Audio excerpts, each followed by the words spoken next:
올 한 해를 짚어보는 연말기획, 그 세 번째는 참사입니다. 올해 충북에서는 있어서는 안 될 사건이 또다시 일어났습니다. 바로 청주 오송 지하차도 참사인데요. 유가족은 아직도 참사가 벌어진 그날에서 떠나지 못하고 있습니다. 이지연 기자가 보도합니다. 그저 달력 속의 한 칸을 차지했던 특별할 것 없던 7월 15일. 하지만 올해부턴 많은 사람들의 기억 속에 안타까운 날로 남게 됐습니다. 오송 지하차도 참사가 벌어진 날이기 때문입니다.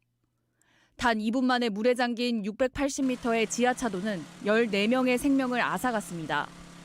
주말에도 출근을 서두르던 직장인과 친구들과의 여행에 들떴던 대학생들. 그렇게 저마다 바쁜 하루를 보내던 사람들이 도로 한복판에서 속절없이 쓰러졌습니다. 보통과 다름없이 이제 출근하는 길이었고 평소와 다름없었는데 갑자기 한 1, 2분 사이에 인생이 바뀌어버린. 책임 당사자들의 안이하고 무책임한 대처가 속속 드러나면서 전국적인 분노가 일었습니다. 국무조정실은 이틀 만에 감찰에 착수했고 검찰 수사본부도 꾸려졌습니다. 경찰은 물론 충청북도와 청주시, 행복청에 대한 전방위적인 압수수색도 이뤄졌습니다. 하지만 계절이 두 번이나 바뀌도록 누구도 사과하지 않았습니다. 임시제방을 직접 원인으로 지목한 검찰은 지금까지 감리단장 단 한 명만 기소했습니다. 검찰 수사를 통해서 밝혀질 일이라고 생각합니다. 그 사이 참사 피해자들의 일상은 무너졌습니다. 조금만 어두워도 숨막힐 듯 밀려오는 공포감에 30대 청년은 직장을 잃었고 창고 같은 데 들어가면 같은 상황이 비슷한 상황이 연출되는 것 같아가지고 좀 힘들어서. 당장이라도 만날 수 있다는 생각에 삼촌은 지금까지도 조카가 희생됐다는 사실을 받아들이지 못하고 있습니다. 지금도 뭐 조카가 바로 돌아올 수 있을 것 같고 지금도 뭐 실감이 안 나요, 아직도. 그래서 한 번도 납골당도 가지를 않았고. 결국 유족과 생존자들이 나섰습니다.